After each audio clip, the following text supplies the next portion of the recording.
eu vou falar hoje é um assunto muito importante, é um assunto de extrema importância para que você tenha conhecimento, autoconhecimento, tá?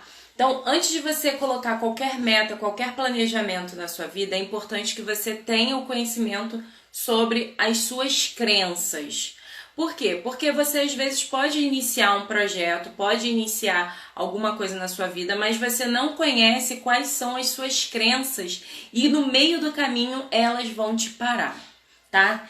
Então hoje a gente vai falar sobre esse triângulozinho aqui maravilhoso. Quem aqui já viu esse triângulo, tá? Que é a base de todas as crenças. O que são crenças para iniciar, né? O que são crenças? Quando a gente fala em crenças, o que são as crenças? As crenças é tudo aquilo que você acredita que vai te levar para frente ou vai te paralisar. Como são formadas as crenças? As crenças elas são formadas desde que a gente nasce. Na verdade, na vida ainda intrauterina a gente já tem as crenças formadas. Por quê? Porque a gente já... principalmente, né, quem tem uma gravidez, a mãe que tem uma gravidez mais difícil, o feto, o bebê, né, ele já passa por algumas transformações ali na vida intrauterina. Então as crenças elas são formadas desde a gestação até mais ou menos os 12 anos. A partir disso é fortalecimento de crença. Então, por exemplo, uma criança que ela vivenciou por várias vezes episódios emocionais que são fortes, né? Que são muito fortes emocionalmente. Por exemplo, a saída de um pai de casa. É muito forte para uma criança vivenciar isso, né? Principalmente se for numa situação de gritaria, de briga e tal. Isso impacta a vida da criança. Se tiver essa coisa da criança ver a saída do pai, né? Eu tenho uma amiga que ela me conta que ela viu o pai uma vez sendo preso. Então, aquela cena ecoa na mente dela por anos, ecoou por anos. Então, assim, essas crenças, elas são formadas na infância. A partir daí, elas são todas elas fortalecidas ao longo dos anos.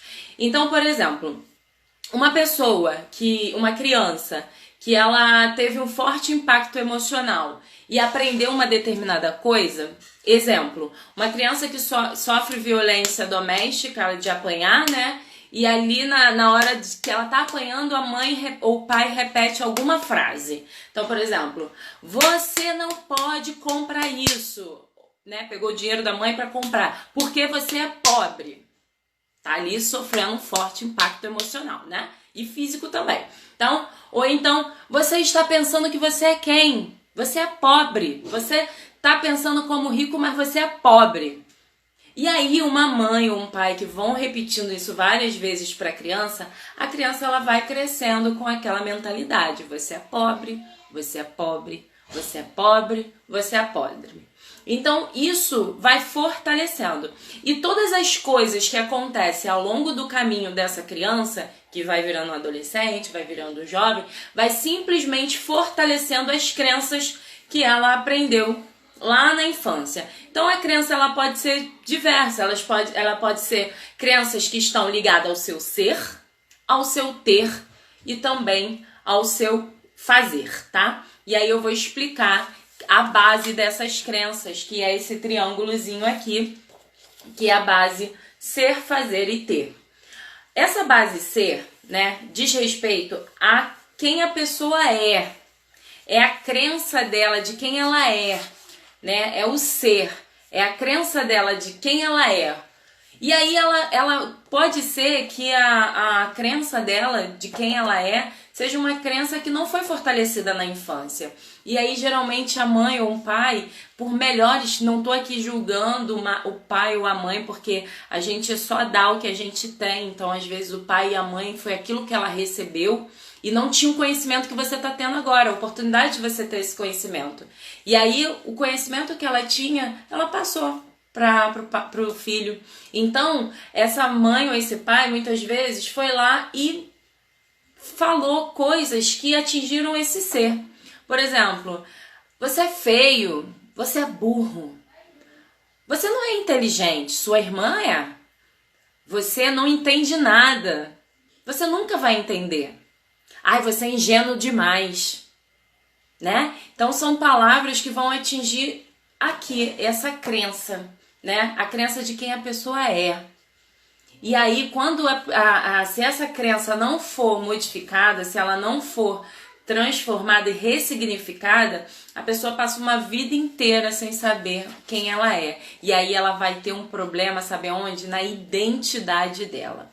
Porque a crença do ser, ela diz respeito à identidade da pessoa. E quando a pessoa ela tem crenças limitantes que estão dentro dessa base, que é a identidade, ela realmente não consegue avançar, porque ela não sabe quem ela é. Ou quem ela é, ela se vê de uma forma deturpada. Quem ela é, ela não consegue se enxergar, ela se enxerga da forma que ela sempre ouviu falar quem ela era.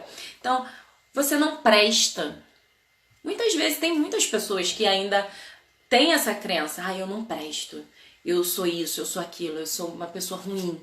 Por quê? Porque passou uma vida inteira ouvindo que ela era uma pessoa ruim. E as coisas que foram acontecendo na vida foram fortalecendo essa crença de que ela não é uma pessoa boa. A outra crença que a gente vai falar é sobre a crença de capacidade, que diz respeito ao fazer, tá? A crença de capacidade, ela também é formada na infância. Então, por exemplo, quando o pai ou a mãe fala que a criança, você não consegue fazer isso, você não pode fazer isso porque você não vai conseguir. Isso é muito difícil para você. Olha, desiste, que isso aí é muito difícil para você, você não pode. E olha, fulaninho faz melhor do que você. Olha o desenho de fulano, é mais bonito do que o seu. Então, assim, a crença de capacidade, ela diz respeito aqui ao fazer. Então, toda vez que a gente tem uma crença que diz respeito à nossa capacidade, né? A nossa capacidade diz respeito aqui, ao meio da base, né? Meio do triângulo, que é na coluna de fazer. E aí o ter. O ter é o quê? É a crença de merecimento. Então, por exemplo, às vezes a gente aprendeu que a gente não merecia ter aquilo. Por quê? Porque a gente não era bom o suficiente. Ou porque a gente não nasceu para aquilo. Sabe quando acontece às vezes o pai ou a mãe fala, ou alguém que criou também ou na escola você ouviu isso, não sei. Mas o importante é você entender que isso não é de hoje. E todas as crenças que você tem hoje que te paralisam, rapidinho, que te paralisam ou te fazem avançar, foi a Bebel que fez, foi fortalecido na infância. Isso é importante você saber. O que é isso? É um balão, foi a Bebel que fez. Então, por exemplo, aqui nós temos então o triângulo, que é ser, fazer e ter. Então o ser diz respeito à sua identidade, o fazer à sua capacidade e o ter diz respeito ao merecimento. Existem pessoas, por exemplo, que têm uma visão deturpada, para mim, tem uma visão deturpada disso aqui. Como seria uma visão deturpada desse triângulo? Exemplo. Vamos supor que uma pessoa, ela, ao invés dela se importar em quem ela é, por exemplo, eu sou uma pessoa íntegra, eu sou uma pessoa fiel, eu sou uma pessoa idônea, honrosa. Ao invés dela olhar isso nela, ela olha outras coisas. Ela olha assim, eu não tenho o carro do ano. Eu não tenho a casa que eu gostaria de ter. Eu não viajo todos os anos. Eu não tenho o emprego que eu gostaria de ter, eu não faço o que eu gostaria de ter. E muitas pessoas invertem esse triângulo. E ao invés dela se importar em quem ela é, ela se importa no que ela faz. Então, por exemplo, quantas vezes você conheceu uma pessoa e você perguntou assim, quem é você? Eu sou a professora. Eu sou a esteticista. Eu sou... O eu sou dela... Não é quem ela é. Não, eu sou uma mãe muito dedicada. Eu sou uma mãe dedicada, eu sou uma pessoa dedicada. E aí o eu sou vai entrar em todo o resto que ela faz. Então se ela é dedicada, ela vai ser dedicada na escola, ela vai ser dedicada na faculdade, ela vai ser dedicada no trabalho, ela vai ser dedicada onde ela estiver.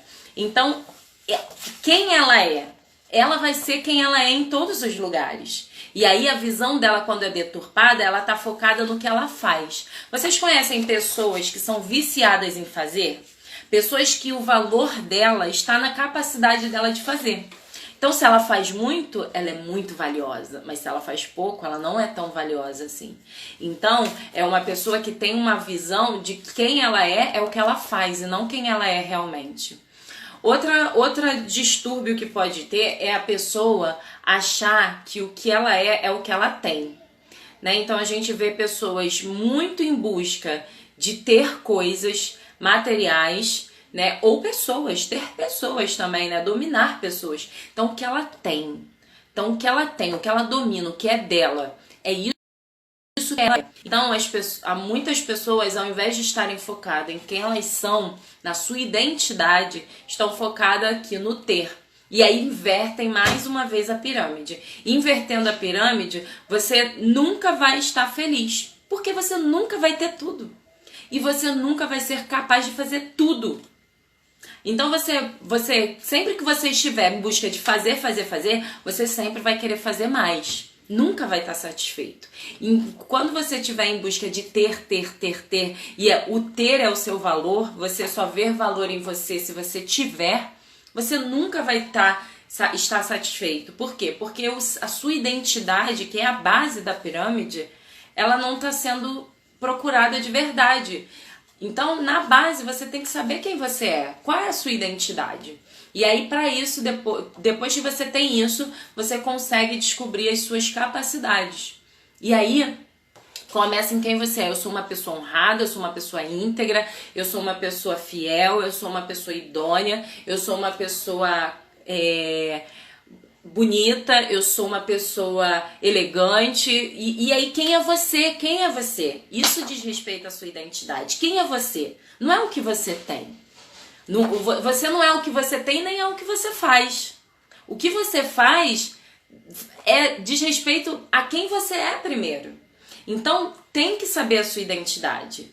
E aí, a gente entra na parte das crenças de identidade, capacidade de merecimento.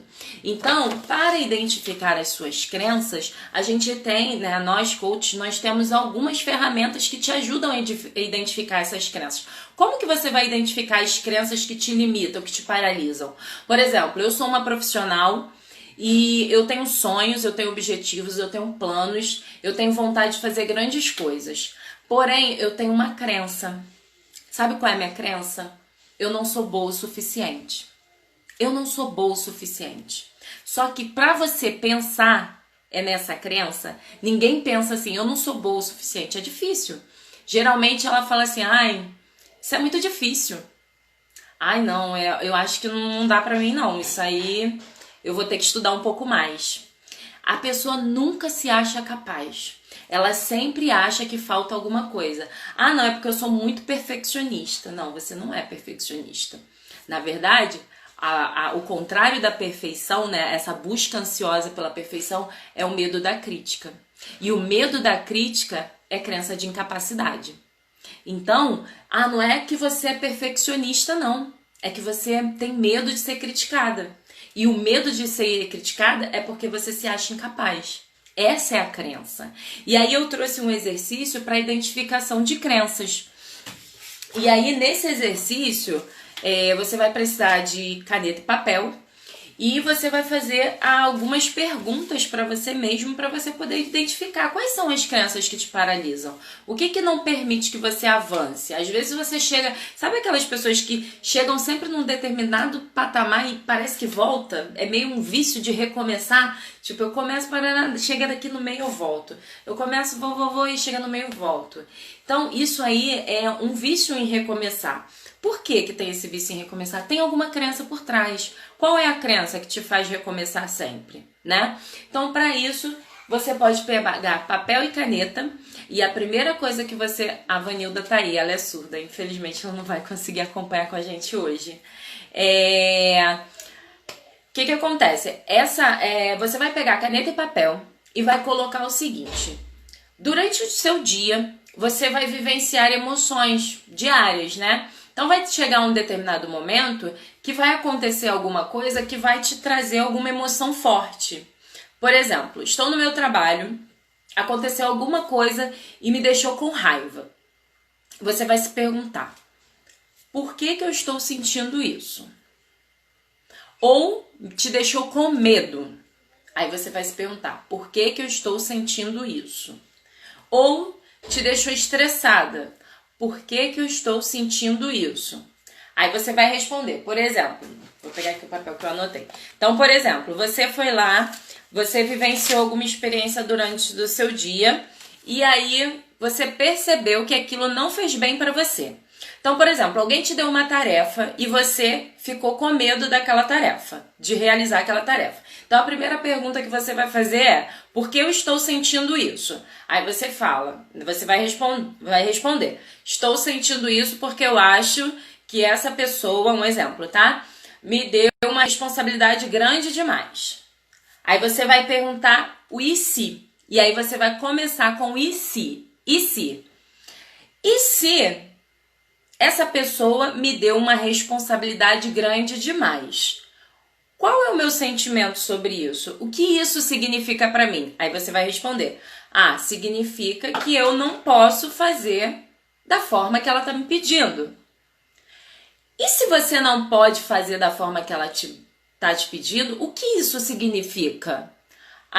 Significa, né, que eu não tenho conhecimento suficiente para fazer isso. Aí você vai colocar. E se eu não tenho conhecimento suficiente para fazer isso, o que isso significa para mim? Significa que eu preciso estudar mais. E se eu preciso estudar mais, o que isso significa para mim? Que eu ainda não sou capaz. E aí você descobriu a sua crença. E aí você pode ver que a raiz daquele problema que você achou que a pessoa veio te dar responsabilidade demais, não é porque a pessoa é ruim, cruel e quis te dar uma responsabilidade gigante. Na verdade, a sua crença de capacidade que está ali defeituosa e você vai precisar, né, corrigir isso. E aí entra a segunda questão. Como que a gente faz essa reprogramação de crenças, né? Como que você reprograma as suas crenças? Porque, como eu disse, as crenças elas são criadas desde a infância. Podem ter crenças fortalecedoras e crenças limitantes. A crença limitante é aquela que te paralisa, como, por exemplo, essa que eu acabei de falar. A pessoa se acha incapaz para determinada coisa. E aí tá ligada ao fazer dela, né? Daquele triângulozinho que eu mostrei aqui, que é a crença de capacidade. Então, se a pessoa tá com essa crença de capacidade e ela identificou, ela sabe que ela precisa fortalecer uma outra crença para substituir essa. E aí, como que ela vai fazer isso? A primeira coisa que ela vai fazer é um exercício, né? Um exercício. E aí é o exercício que eu vou passar para vocês agora. O exercício para você fazer dois, né, gente? Porque, na verdade, a reprogramação de crença, ela é um trabalho que a gente faz no coach, né? Para ajudar que a pessoa encontre as crenças e ela reprograme ao longo das sessões. Então, eu vou dar um exercício aqui que você pode estar utilizando para reprogramar as suas crenças, tá? Então, o primeiro exercício é o seguinte. Você vai fazer um círculo e dentro desse círculo, isso quando essa crença está diretamente ligada à sua identidade, tá? Você vai escrever o seguinte, você vai escrever algo que você pensa sobre você, que é um pensamento automático. O que é o pensamento automático? O pensamento automático é tudo aquilo que vem na sua mente sempre quando você tem algo para fazer que você acha que é difícil, que te traz um impedimento e que você, na hora, assim, vem aquele pensamento automático. Exemplo, estou pensando num projeto, numas metas, e de repente vem um pensamento automático e tal, você não vai conseguir bater essa meta. Sabe aquele pensamento automático? Você não vai conseguir bater essa meta. E aí, tá diretamente ligado ao quê? A identidade? A capacidade? Ou ao merecimento? Por que eu não vou conseguir bater essa meta? E aí você vai fazer aquele exercício que eu falei do e se, né? O que tá por trás? Qual é a crença que tá por trás? Identifiquei a crença que tá por trás. Você vai fazer um círculo e vai colocar essa crença lá dentro. Por exemplo, eu não sou capaz. Você vai escrever isso. Eu não sou capaz. Ou eu sou burro. Ou eu não me amo. Você vai escrever a sua crença, aquilo que você identificou no primeiro exercício. Identifiquei.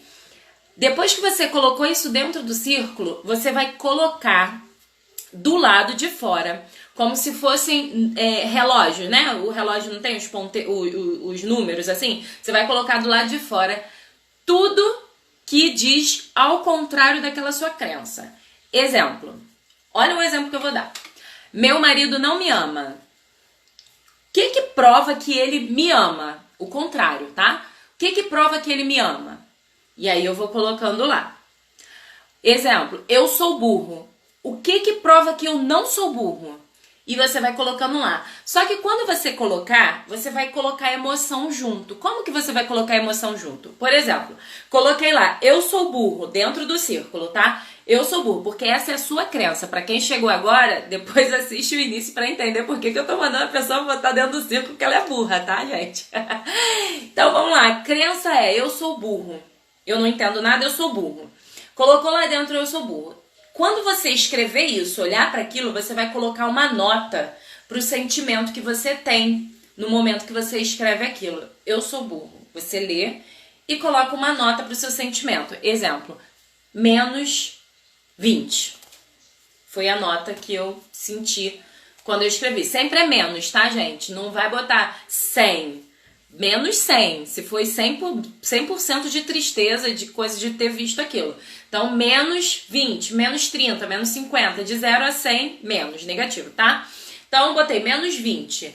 Aí eu começo aqui. Por que eu não sou burro? O que prova que eu não sou burro? Aí você vai colocar. Eu sou uma pessoa estudiosa. Eu sou esforçada. Eu terminei o meu ensino médio, eu fiz a minha graduação.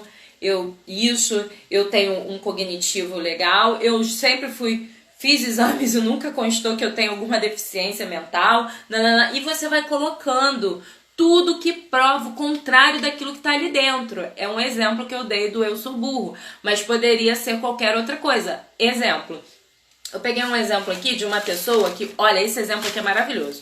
Uma pessoa que tinha uma crença que era o seguinte: devo concordar com tudo que o meu marido fala para ficar em paz.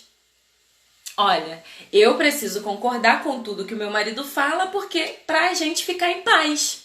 Essa era a crença da pessoa, né?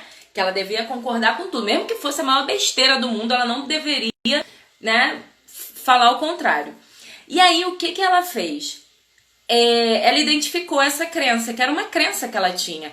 Que ela tinha que concordar tudo com o marido, porque senão ia dar guerra. E qual era o medo? Qual era a catástrofe que poderia acontecer na cabeça dela, né? Porque é o pensamento. Lembrando que crença, ela é formada a partir de pensamentos, a partir de sentimentos, tá? Então, a gente tem pensamentos, sentimentos e comportamentos. E isso vai fortalecendo as nossas crenças. Então, por exemplo, essa pessoa que tinha essa crença, devo concordar com meu marido para ficar em paz. Então, todas as vezes que eles tinham um debate, uma discussão, alguma coisa, ela nunca ia contra. Tipo, aceitava tudo, porque a crença dela era, se eu discordar, vai dar guerra. E a maior catástrofe na cabeça dela que poderia acontecer é que ele iria abandonar ela.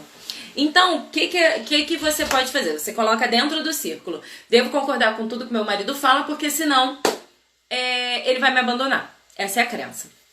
E aí você coloca do lado tudo que diz respeito ao contrário dessa crença. Meu marido me ama, ele me respeita, ele me ouve. Eu sou inteligente, eu sempre falo as coisas corretas, eu sempre penso antes de fazer. Ele vai me ouvir. Então, assim, você vai colocando tudo aquilo que você acha que não tem a ver com aquela tua crença. E aí você vai colocando do lado qual o sentimento que vem na hora que você escreve aquilo. Por quê? Porque toda vez que quando você colocou lá dentro do círculo a crença, aquilo doeu. E trouxe um sentimento. E aí você anotou lá. E aí depois, conforme você for colocando as justificativas por que aquele coisa que está lá dentro do centro não é verdade, também vai te trazer sentimentos. E isso é um bom exercício para você fazer também quando você estiver num dia ruim. você não estiver se sentindo bem, e aí você busca entender por que você não está se sentindo bem, coloca dentro do círculo aquela situação e em volta você vai colocando por que é o contrário daquilo, aquilo não é verdade. Porque a nossa mente, ela inventa as coisas. Ela pega uma crença lá de trás, uma coisa que aconteceu lá atrás, lá no subconsciente, ela tá lá, a nossa cabeça ela é um iceberg. Então tem o subconsciente lá com aquela crença encraquelada lá dentro, que a gente não vê. E aí a gente tem aqui um outro nívelzinho que é invisível e tem a pontinha aqui que é o pensamento automático. Que aí vem, quando você quer fazer alguma coisa, vem aquele pensamento automático. Sabe um pensamento automático que acontece muito? Quando você tem medo da traição. E a sua crença é essa. Você tem medo da traição. E aí, quando você tem medo da traição, acontece muito. Traição de amigo, de empresa, de trabalho, de qualquer coisa. Cara, quando você tem essa crença, isso acontece. A pessoa fala uma coisa e você, tá querendo me passar a perna. É o pensamento automático. Por que você pensou isso? Aí você volta lá para aquele primeiro exercício que eu falei, né? O que isso significa para mim? O que esse pensamento significa para mim? Está querendo me passar a perna. Ah, e se ela quer me passar a perna, o que isso significa pra mim? Significa que eu sou boba? Ah, e se eu sou boba, o que isso significa pra mim? E aí você vai fazendo até achar essa crença, até aprofundar, porque são os níveis, tá? Não adianta. Toda crença, ela vem de um subconsciente. É difícil você identificar uma crença clara. É lógico que tem algumas crenças, por exemplo, a crença do merecimento, ela às vezes é visível. A pessoa, ela entra num determinado lugar e, por exemplo, por mais que ela tenha dinheiro para pagar aquele ambiente, ela não se sente pertencente. A pessoa fala assim, isso aqui não era nem pra mim, não sei pra que eu entrei nesse lugar, né? Ai, poxa, aqui é um restaurante tão caro, gente tão bem arrumada. Ela tem dinheiro pra pagar. Ela poderia almoçar ali, jantar ali, mas ela não se sente merecedora daquele lugar. Ela não se sente pertencente àquele lugar. E a crença de merecimento, ela é mais clara. Pra mim é uma das mais claras. Porque quando a pessoa ela não sente que merece aquilo, primeira coisa, ela tenta destruir aquilo que ela conquistou, tá? Tem muito disso. A pessoa que tem problema de crença de merecimento, ela tenta destruir tudo que ela conquistou. Claro, inconscientemente. Ninguém pensa assim, eu não mereço isso, vou destruir. Não é isso, tá? Ela simplesmente, inconscientemente, ela tenta destruir. Exemplo, mulheres ou homens que por vezes destroem com as próprias mãos o casamento. Às vezes ele não se sente merecedor daquela pessoa que está com ela, com ele ou com ela. Então, acaba não valorizando porque não se sente nem merecedor daquilo, tá? Então, gente, as crenças, elas são, né, pra gente resumir aqui, elas são formadas na infância e são fortalecidas ao longo do tempo. Todas essas crenças que a gente tem, elas nos paralisam hoje, mesmo que elas tenham sido formadas lá atrás. E existem formas de você reprogramar essas crenças, sim. Você pode reprogramar elas com os exercícios de coach, ou você pode reprogramar elas também com filmes, livros, né, fazendo leituras que façam você modificar ela, reprogramar mesmo. Então, por exemplo, se você tem uma crença, você identificou que a sua crença é de incapacidade, e aí você começa a reprogramar isso, mostrando quão capaz você é. Né? Assiste filmes que falam sobre isso, sobre as pessoas que avançam, que conseguem, né, que têm capacidade, como que elas buscam se capacitar. Por exemplo, se a sua crença ela é de identidade, busca fortalecer quem você é, diz todo dia pra você quem você é, sabe? Se reprograme. Eu sou isso, eu sou do bem, eu sou uma pessoa honrosa, eu sou fiel, eu sou honesta, sabe? Eu sou uma pessoa boa, tenho um coração grato. Então, busque identificar qual é a crença que tem te paralisado.